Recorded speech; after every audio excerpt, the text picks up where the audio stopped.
पति ब्रह्मचारी।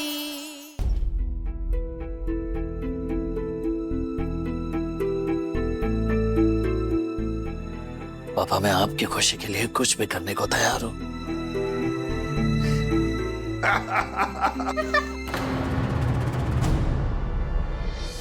ले बेटा, आइसक्रीम खा। पापा जी, आप इतनी ठंड में आइसक्रीम खाएं? आइसक्रीम खाने का मजा तो ठंड में ही है बेटा, है ना?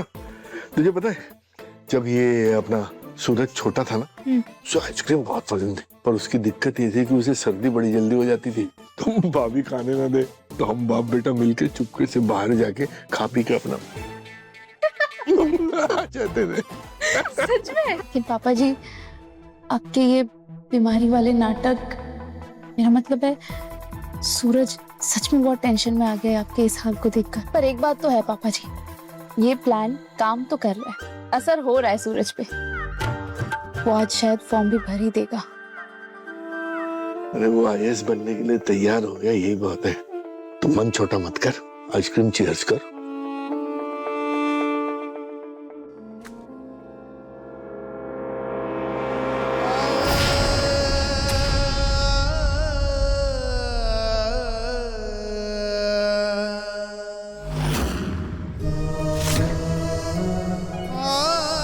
मैंने गुलाब हवेली की पुरानी नौकरी फिर से शुरू कर दी है। चाची, पापा जी, पापा जी। बेटा, तेरा ये बाप इस कर्ज के बोझ तले मरना नहीं चाहता। बेटा, मैं तुझे आईएएस बनता हुआ देखना चाहता हूं। तू क्या चाहता है? क्या चाहता है कि तेरा बाप मरते मरते अपने बच्चे की जिंदगी बर्बाद करने का पाप अपने सर पर लेकर मरे? सूरज आईएएस का फॉर्म भर दो, फिर देखना पापा जी कैसे ठीक हो जाते हैं। मैंने आप पर इतना भरोसा किया ईशा जी, और आपने पापा के साथ मिलकर किए सब क्यों ईशा जी? क्यों क्यों क्यों ये सब?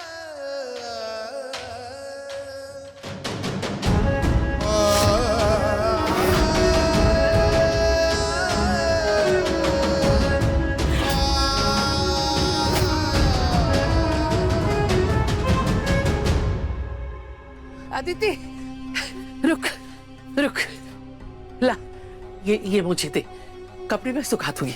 हाँ, तू जा। माँ, आपको अभी भी लगता है गलती मेरी है? हमेशा गंदी नजर रखता है मुझ पे। वाह वाह वाह वाह वाह वाह वाह वाह, तू तो जैसे हूर की परी है ना, जो मेरा पति तेरे पीछे पड़ा रहता है। जरूर तूने ही अपनी ये लटके झटके दिखा के मेरे पति को अपने वश में किया होगा। तेरा पति जो नहीं है साथ में। बात तेरी गलती की नहीं है, समाज की सोच समझ की है। औरत का वजूद उसके पति से होता है, और जिस औरत का पति नहीं होता उसके ऊपर लांछन लगाना बहुत आसान होता है। और तू तो माँ, जब पापा आपको, हम सबको, अपनी सारी जिम्मेदारियों को छोड़कर चले गए थे, तब आपने हमें अकेले संभाला था। आपने अपना अस्तित्व किसी पुरुष के सहारे में नहीं ढूंढा। तो आप मुझे ऐसा क्यों कह रही है? अदिति, तेरा बाप हम सबको छोड़ के गया समाज की भलाई के लिए। लोग उन्हें पूजते हैं, सम्मान करते हैं उनका। इसीलिए आज तक किसी की हिम्मत नहीं हुई कि मेरे सामने एक बात कर सके। लेकिन अनिल दामाद जी ने जो कुछ किया बहुत शर्मनाक है। मैं बेटा तुझे गलत नहीं ठहरा रही, लेकिन मैं समाज के मुंह पे ताला नहीं लगा सकती। लेकिन कोई तेरे बारे में उल्टा सीधा बोले, मुझसे ये भी बर्दाश्त नहीं होता। देख, देवर जी की तबीयत बहुत खराब है और मैं नहीं चाहती कि उनके पास कोई भी परेशानी वाली बात जाए। इसलिए अब से जब भी बाहर जाए ना, थोड़ा ध्यान से।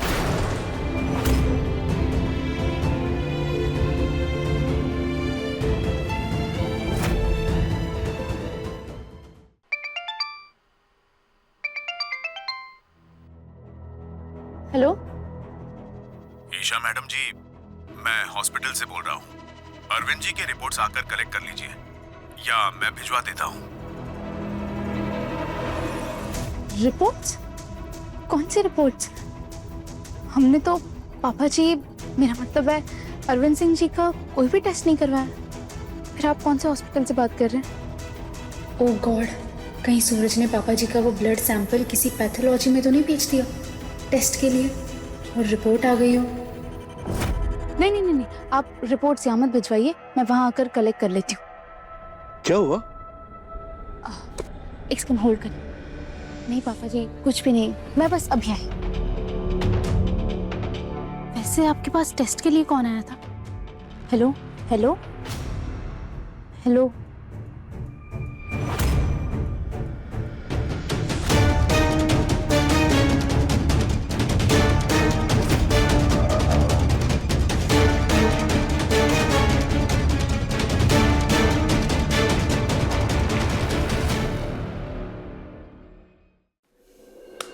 वाह ईशा जी वाह, आपको आईएएस नहीं एक्टिंग ट्राई करनी चाहिए।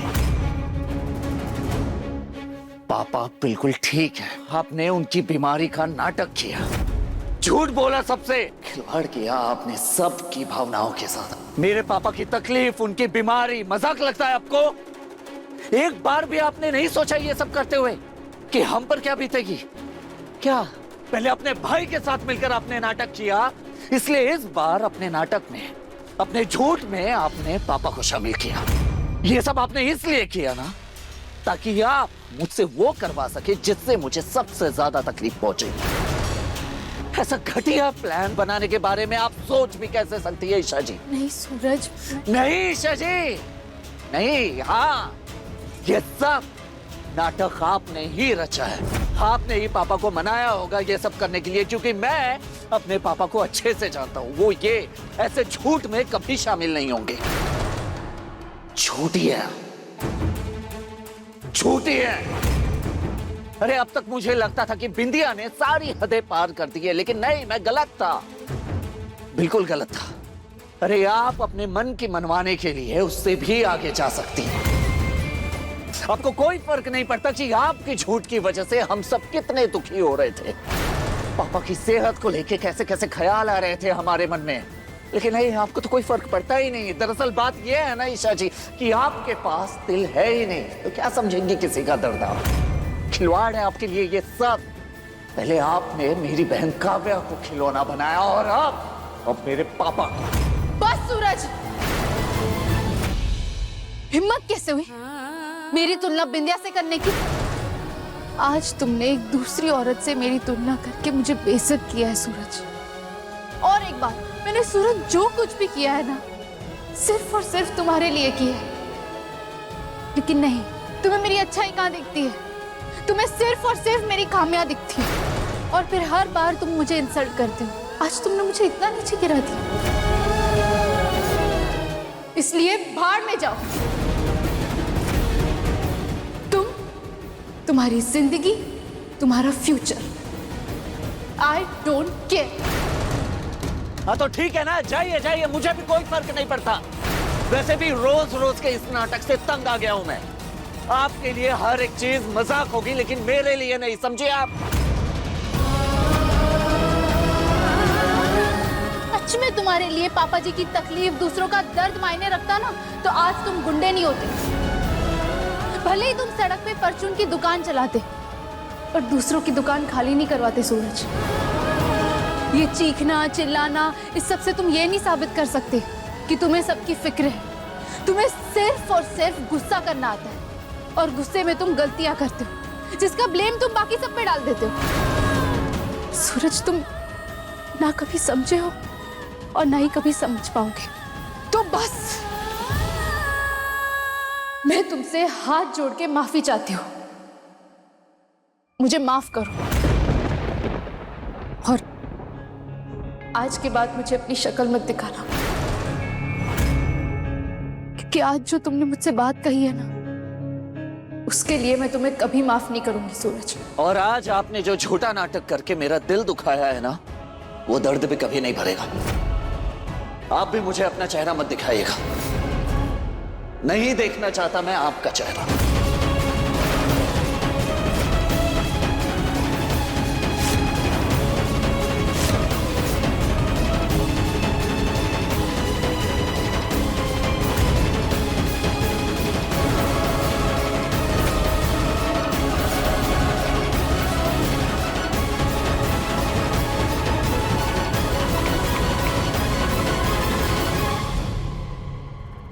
जी बाबूजी प्रणाम।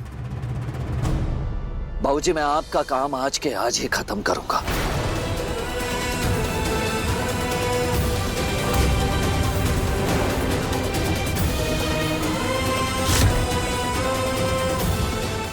सूरज, सूरज एक बात हमेशा याद रखना, गुस्से की आग सबसे पहले इंसान की सोचने समझने की शक्ति बर्बाद करती है।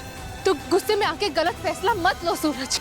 सूरज अब मैं नहीं रुकने वाला, क्योंकि ये गुंडा ब्रह्मचारी वापस लौटा है तो सिर्फ आपकी वजह से, क्योंकि आपने भी बाकियों की तरह सिर्फ धोखा ही दिया है मुझे और कुछ।